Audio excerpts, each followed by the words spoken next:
What are the lessons from contemporary battles, and how is that going to change the way that we fight future wars?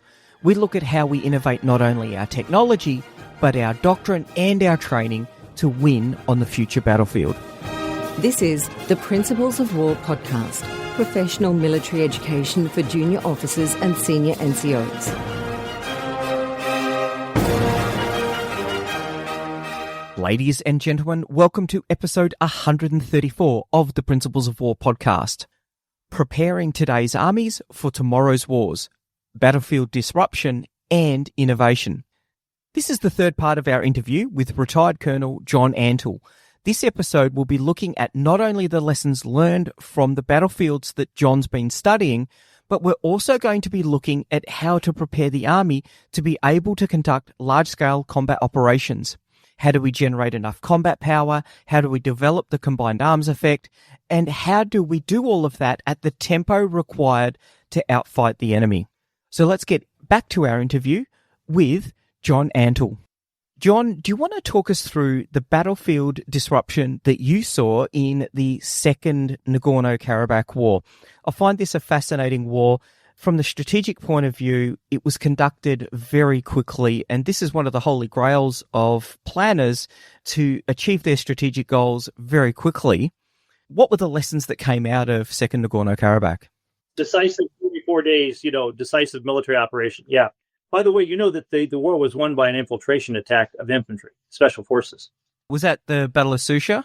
Yes. Yeah. It was pretty interesting. So, you see, the equation that I like to provide people with is HI times AI equals FBS. So human intelligence times artificial intelligence equals fighting by seconds. What the Azerbaijanis were able to do was use their robotic systems for the first time in history again to totally knock the enemy off their tipping point and completely freeze them to their defensive positions. Every time the Armenians tried to attack, it failed. Every time they tried to move, it failed. And pretty much toward the ending of the war, they were pinned. Now, what was interesting was that the Azerbaijanis were feeling pretty good because they thought they'd won the war a couple of weeks before it was over. And they tried to rush up a very narrow corridor to Shusha. And on the way there, they got hammered by Armenian fire strike, which just devastated the attack. But rather than stop, rather than pause, rather than go, oh my gosh, they immediately switched into an infiltration attack. Now, this is interesting because the same thing's happening in Ukraine. The same thing happens in Hamas, with Hamas against Israel. Infiltration is the primary tactic of modern war now. If you think about it, when you have a transparent battle space where you can see everything, you can't mass your forces. So how do you mass in a transparent battle space? Now, there's a couple of ways. One is to so win the sensor fight that you, in fact, have destroyed all the enemy sensors. They can't see you. You blind them. So you can blind them. The other is to mask. And what is masking? Masking is a very important term. It's not a principle of war, but it should be. Masking is the full spectrum, multi-domain effort to deceive enemy sensors and disrupt enemy targeting. So from squad leader all the way up to army group level, if you understand masking, you have two things to do: deceive and disrupt. How can I deceive the enemy sensors? How can I disrupt the enemy sensors? Now, the best way to deceive the enemy sensors is to do everything you can so they can't see you. That means using decoys. That means using a whole bunch of things that have been constant throughout warfare, but which we seem to not do much of anymore. When I ask some American officers about their decoys, whether they put up decoys in the defense, they tell me, no, we don't have any decoys.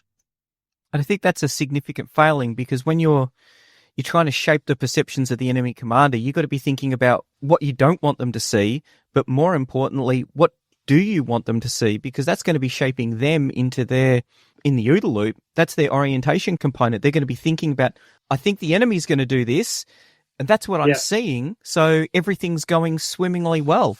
Right on target, no pun intended. So imagine the American Army officer who I ask, do you put up decoys? No, I don't have any decoys.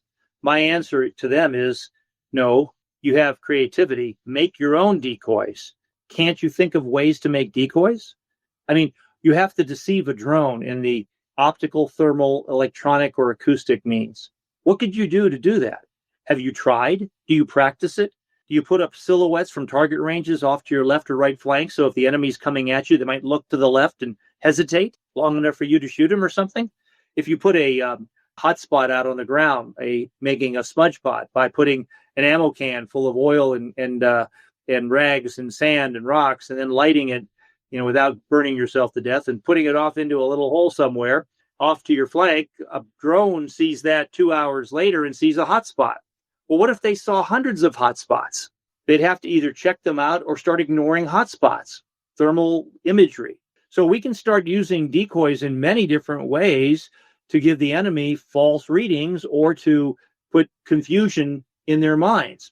But if we don't try, we won't do it. I mean, the American military was the guys who have silver airplanes in World War II. I mean, because we could, But we really need to think about camouflage. We should all, the Australian Army and the American Army should be the best at camouflage in the world. But we're not. We're not even close. And when you ask, how many hours of camouflage instruction does the average soldier in the Australian Army get every year? How many hours of camouflage instruction does the American soldier get every year? And the answer is none, or very little. Now, some people will argue with the idea of none, but just look at your training programs. Who's teaching camouflage and when are they teaching it? And the idea was, well, they learned that in basic training. Everybody knows what camouflage is. Really? Really? Is that why we're so good at it? I mean, we really need to go back to the basics on camouflage. And we should be excellent at camouflage all the time, including all of our vehicles, all of our command posts. And you cannot be good at this, at camouflage, unless you have a drone fly above you and take video of what you look like. So if you want to look at what your command post looks like from the enemy's perspective, top attack, have that drone take video of that and use that for your after action reviews. And why aren't we doing this now? And the same thing when it comes to thermal. How can you hide in the thermal? Well, you'll never hide in the thermal if you don't try. So try some things. There are ways to hide in the thermal environment. But if you don't get a thermal viewer out, start looking at your formation from the ground level and from the air, you'll never know. So start doing that and using that to change your masking level. Electronic signature. How many of us still bring our cell phones to training events? You can't do that. And don't give me the needle in the stack of needles argument. If you have a cell phone, your cell phone is constantly saying, I am here, cell tower, where are you? And the cell tower is going, I'm over here. Let's link. And so you're going to find that a cell phone gives you away every time. There's a reason why in all the Jason, and all the spy movies and all this, these guys throw away their cell phones because you track them. Look at what happened to Hamas in the 2021 war. And that's why, again, the Hezbollah went to pagers. So what you have to do is realize that we have to have the leadership and the discipline not to bring mobile phones to training and no mobile phones in the battle space. Now, some people will say, but mobile phones provide you with a whole capability of suite of things. Okay, then we need to get an Army mobile phone that is very, very secure, but still doesn't give off location data. Otherwise, what we've got now with civilian phones, you don't know what you got, and you're just going to get killed. So it's right now it's an excuse for leaders who don't have the discipline and the leadership to make it happen. So the idea that the transparent battle space is a crucial change in warfare is why it was the first of the 10 disruptors. So thinking about the transparent battle space, and particularly in the electronic spectrum, because I think that is something that we struggle because it is effectively invisible unless you've got electronic warfare assets to be able to see exactly what it is that you're emitting. Is this going to drive people to operate in cities because of the ability to the detection threshold significantly higher, and it's going to give a better freedom of maneuver than if you're out in some isolated area? Absolutely. In my book, Next War, I talk about how we need to operate from cities, hide in the noise of a city, operate, of course, in restricted terrain and deep forests and jungles whenever possible.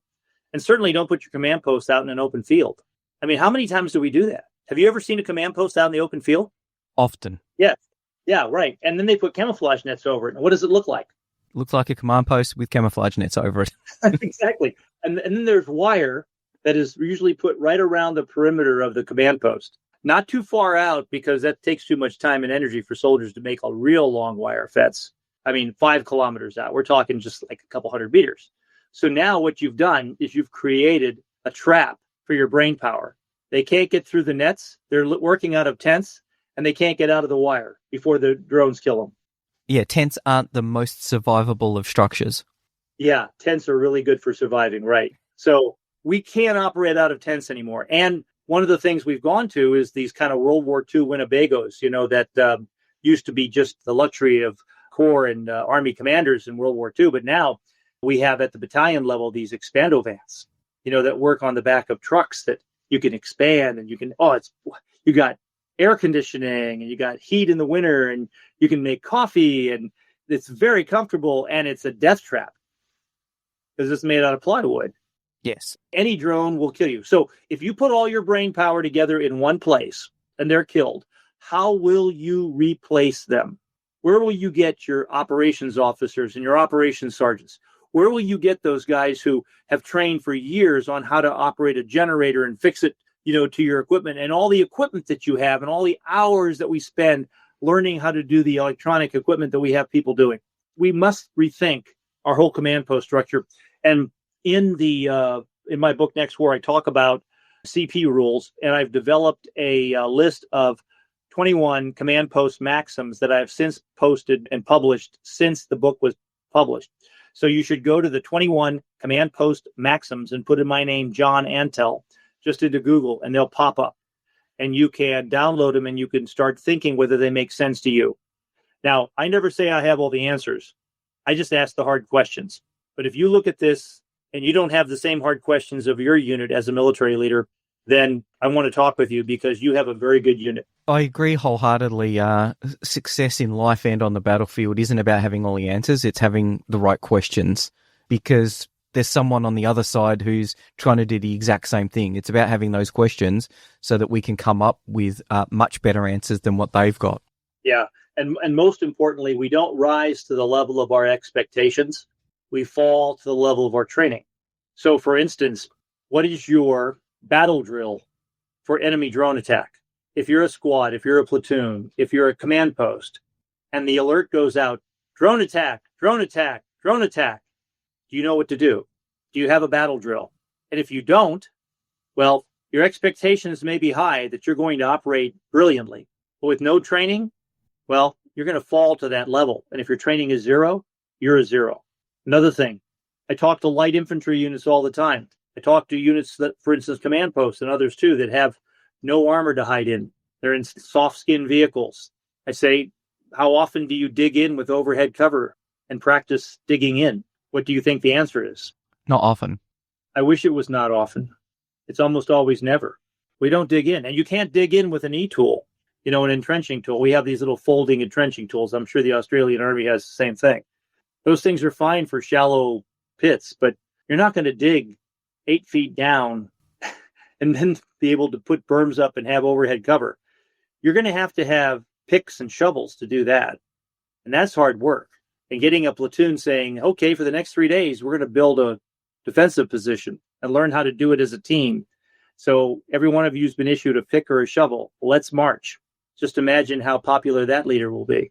But if you don't do it, when you need it, you won't know what to do. So again, you don't rise to the level of your expectations. You fall to the level of your training. And being able to dig in as a team is a training event that everyone needs to be able to do.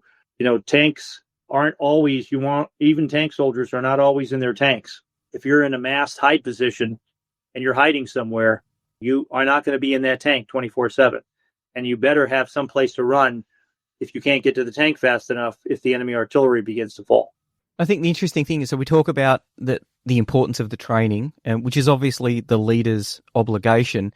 But I think once again, it comes back to the vision, because I think it is today more than ever, it's far too easy to be training for the last war and not the next. And even if we go back to the last large-scale combat operation, which was a long time ago, even if we train to a really high level for that kind of combat, we have trained for the fundamentally wrong kind of skills for the soldiers. So it really is about having that vision to be able to ensure that, because there's not a lot of doctrine around this, is there? This is the challenge. Right. Yeah, and the question we ought to ask is, are we training for Desert Storm? And from my perspective, it looks like we are. I mean, when we go to our training center, just as you do, we bring all our guys there. They get all their equipment ready. They got an admin period. And then the war starts at 8 o'clock in the morning, and both sides are pretty much equal, and we just kind of go. What universe would that ever happen? Now, we are training, so we do have to raise the level of capability to a certain point before we can get harder. I got it. But boy, wouldn't it be amazing if we came to the training centers, deployed immediately off the trains or from wherever how we got their heads or whatever, went immediately to hide positions, started operating distributed, dispersed, and massed hide positions, turned off our electronics for vast periods of time so we could operate dark. Could you imagine? No electronics?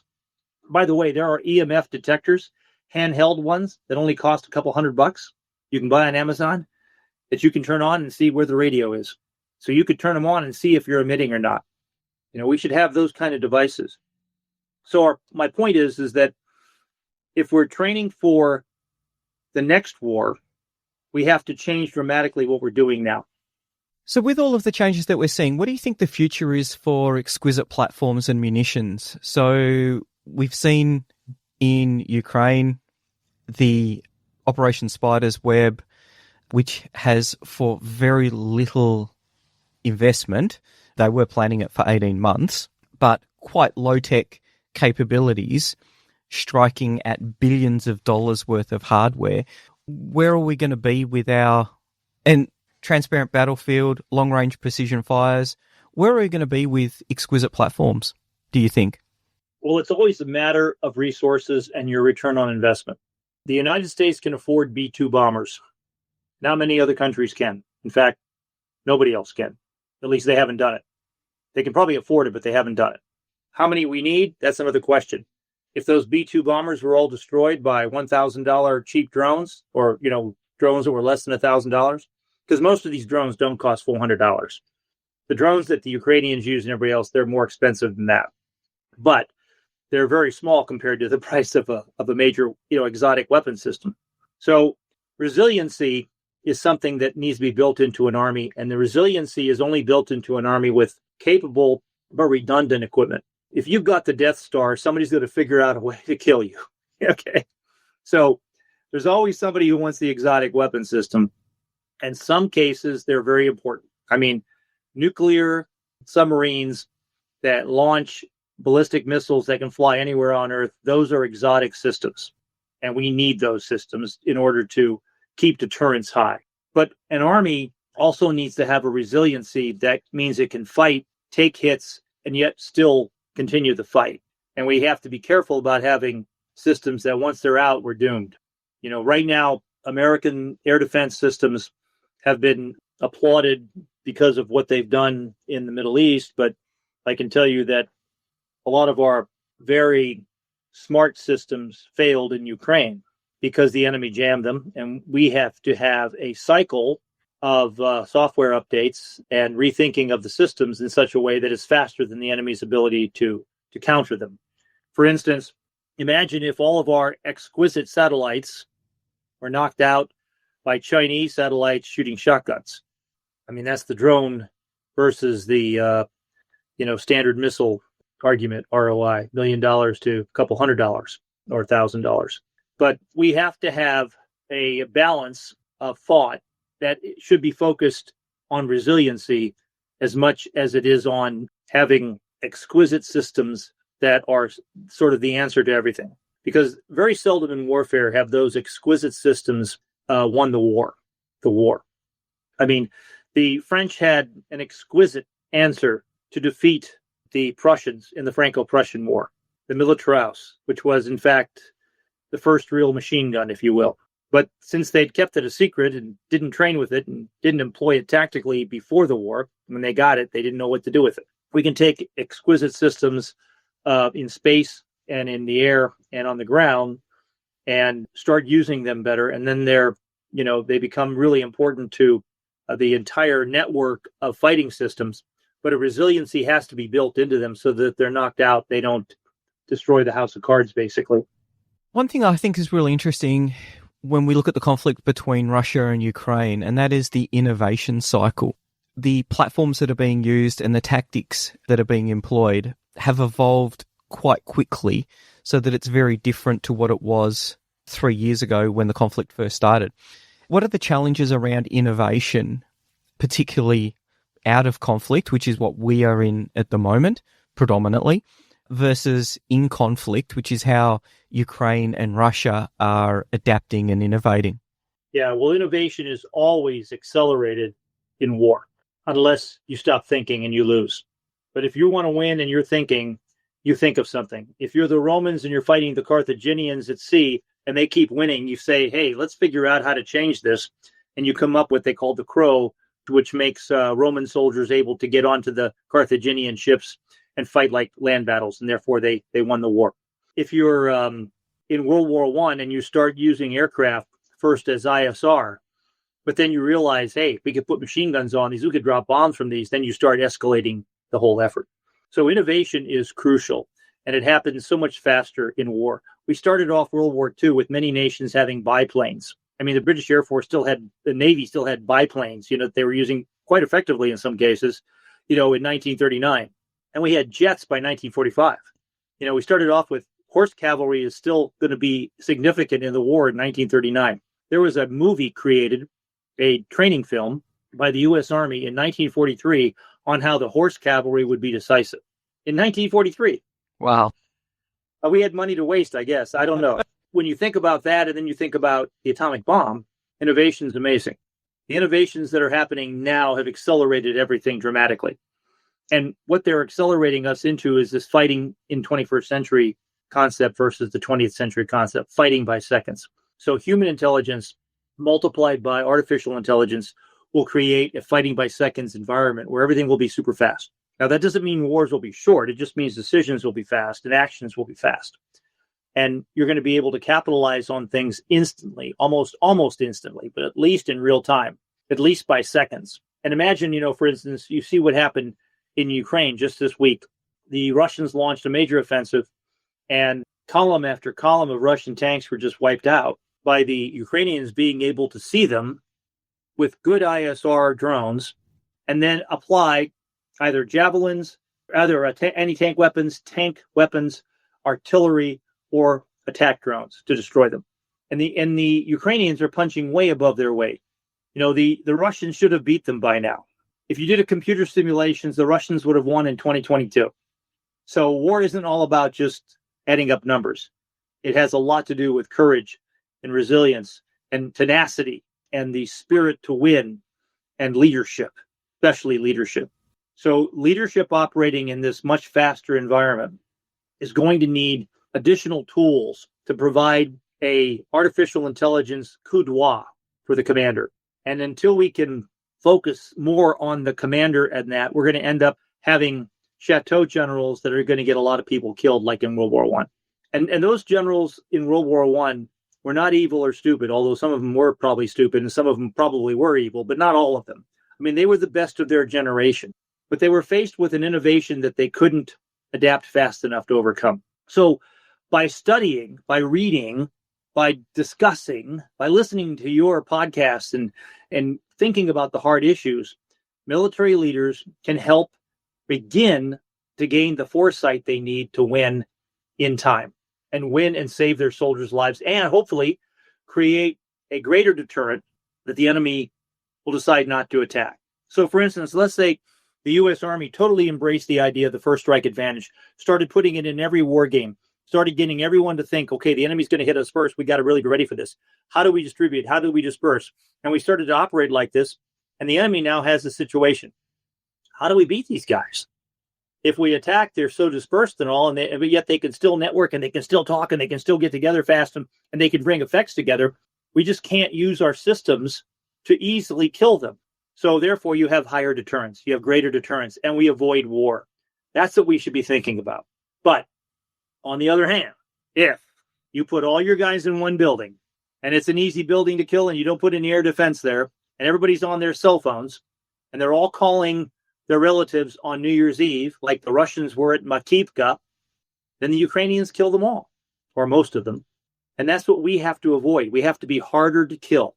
And we can't put all of our brain power in in huge target sets. We also have to think about, our positioning, our operational positioning, if you will, in certain theaters of war. If we have all of our vehicles lined up bumper to bumper, side by side, our aircraft on open tarmacs, look what happened to the Russian bomber fleet. There's no place the enemy cannot hit if they want to hit you. If the enemy cares enough, if they're tenacious enough, if they're smart enough, if they're determined enough, they'll figure out a way to put drones in container ships and bring them to your ports. They'll put them in trucks. They'll figure out ways to kill you. This has always been the case in war. But we have gotten lazy. And we also believe that distance gives us protection. There are no sanctuaries in the battle space, and the battle space is the earth.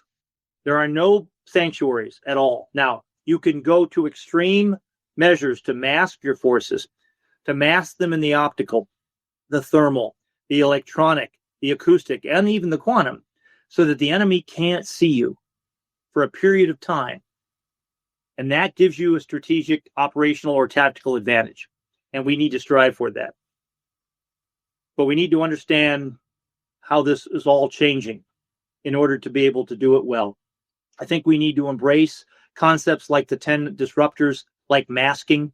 We need to really think through how the war has changed, so we know that we can't mass in a transparent battle space without tremendous energy, that in fact, massing in a transparent battle space gets you killed, that we need to be much harder to kill, and that we need to have better training in new ways, because the way we've been training is very much the old way. For instance, there are so few drones in the American Army that if we went to war tomorrow, it would be criminal. There's no excuse. There are all sorts of bureaucratic reasons and excuses that people give. But for instance, the drone is the machine gun of the 21st century. Would you go to war without machine guns? No. There should be 2 per squad. Well, we have to think that through, okay? If you give drones to a squad, let's say you have a platoon. Most platoons have 3 squads, right? Right. Platoon leader trains, infantry platoon leader, trains with 3 squads. His tactics are all about how to operate 3 squads. I give you 10 drones. What are you going to do with them? You're going to take 1 squad out and make it a drone squad? And if you do that, you've just changed your tactics. So what we really need in the American Army, and I believe the Australian Army as well, is a drone corps. Now, more headquarters are not the solution to problems, but in this case, it's similar to the Air Force. We need how the Air Force became a separate branch. We don't need a separate branch, but we need a corps. We need well-trained drone operators who know how to fix, maintain, and fight these drones. Ukrainians have this, and part of their success is that ability. And then they then attach sections and squads and platoons and units, companies if necessary, to different units that need them, just like we do electronic warfare today, just like we've done air defense. So this will not all be roboticized to the point where we just turn a button on and they do it all on their own.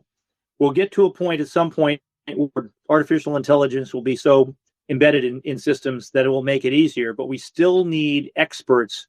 We need people who have the training to employ these properly and can advise us as to what to do.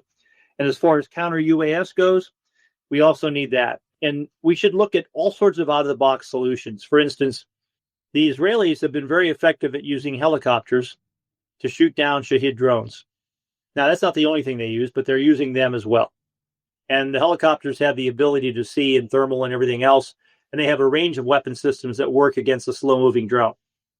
It takes a lot of money to put a helicopter in the air. It takes a lot of money to put a jet in the air. It takes a lot less money to put an old piston aircraft in the air. Now, the Special Forces, SOCOM in the U.S., has a thing called the Sky Warden, which is a piston-driven aircraft that has a wing that can carry more stuff than you can imagine. And the reason why SOCOM bought that system is because they wanted their own air support because they couldn't count on the Air Force to get them air support all the time in all the places they needed it. And they wanted the flexibility to control it themselves. Well, just imagine if we had a little bit more innovative thinking and we had some of those piston-driven aircraft that are easy to maintain, that can land on a grass field, that can be rearmed very rapidly to shoot down enemy drones. Now, they won't be able to fly, way deep into the enemy lines by any means. They will be slow moving. We'll have to stay behind with certain ranges. But if helicopters are being used, these could be used as well. My only point is that we need to look at all sorts of answers, just like I mentioned earlier about the use of decoys. I mean, sophisticated decoys that are plastic blow-up tanks, those are wonderful, but you're not going to have those all the time. So you've got to be innovative. And the way we can be innovative is to think across the full spectrum of these 10 disruptors and figure out how they apply to each unit. And every leader, every commander ought to think through those for his or her particular unit.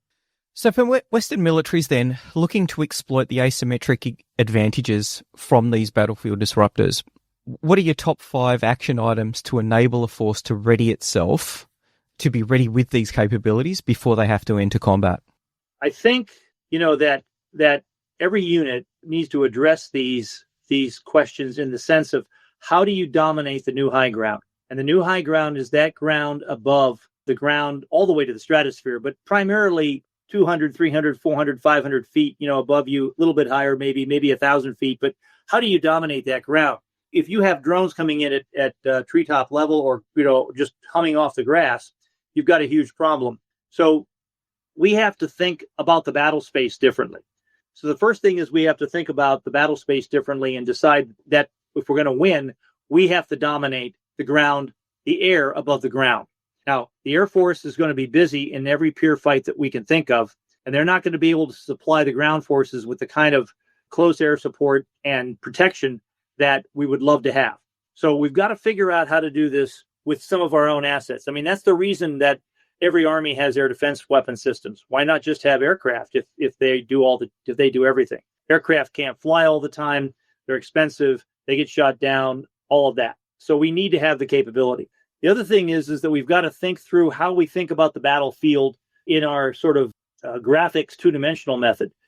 For instance, you have a forward line of troops, but okay, right now there's a drone zone, about 20 to 30 kilometers of a drone zone in front of every friendly force. And that drone zone is a death ground. You move into that, and you better have counter UAS, or you better be well masked, because the enemy is going to kill you with their drones. Now, right now, that distance is about 30 kilometers for most of the drones. There are drones that go farther, and of course, they can get them farther, and they can move that whole movement farther. But imagine just the simple graphics of what do your phase lines look like, and do you have a drone operating area that you're very concerned that the enemy is going to be able to hit you with drones. And then we need to think about how we should reorganize ourselves for this. You see, leaders make up the difference of a lack of capability with tactics, techniques, procedures, and leadership. So if you don't have the equipment, come up with better drills, come up with better tactics. I mean, this is what's happened throughout history. If the enemy's winning in a certain way because they have capabilities you don't possess, then change your tactics. So some of the things we have to do are again, we have to be able to understand the new high ground, which is above our heads. We have to understand that because of that new high ground, our thinking, our tactical thinking needs to change to include things like how we do our graphics and where we consider the ranges of enemy drones. We have to become harder to kill. We need to really adopt the concept of masking. And then we need to study distributed mission command, distributed logistics, and the whole concept of fighting in real time. Again, that's the difference between a 20th century army and a 21st century army. Excellent. Well, I think that's given everyone a lot to think about, and I think it's done a great job of raising a lot of questions, which is exactly what we want to do. So thank you very much for your time today, and keep up the great work on really distilling down those lessons from the way that combat is changing, because I think the biggest change that we are seeing is that the rate of change that we are seeing is changing. It is getting faster, and that is something that we all need to adapt to. Yeah, thank you, James. Great honor to be on your show, and you're exactly right. Again, my name is John Antal. My purpose in life is to develop leaders and inspire service. So I would like all of us to think, ask the hard questions, train hard, and win, because the challenges of a next war are real, and we'll only avoid them if we become so tough and so good that the enemy realizes they can't attack us. And there's a lot working against us right now. So we've got to figure this out, because if we have to fight tonight, are we ready? And that's the question every leader should ask. If you had to fight tonight, are you ready? Okay. Thank you very much. Enjoyed it. Once again, a big thank you to John for his time, for his experience, and for his wisdom. For me, the big challenge is to develop some sort of tactical, operational, and strategic imagination as to what are the platforms and capabilities that we're likely to see on the battlefield. What are the platforms that we are going to field? How do we develop the TTPs to use those platforms in the best way possible? And how do we create the doctrine to support that? Lastly, how do we train our soldiers to be able to employ these platforms? John has given us some great insights into the kinds of technologies that are being employed on the battlefield today, what their capabilities are, and how they're being used.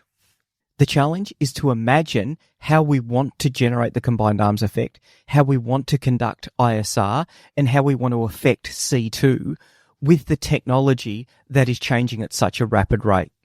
John's work also highlighted the fact that nations that are conducting large-scale combat operations in defence of the state are innovating at a much faster rate than militaries that aren't. And the challenge is for those militaries not decisively engaged to innovate at a pace where they're able to keep up.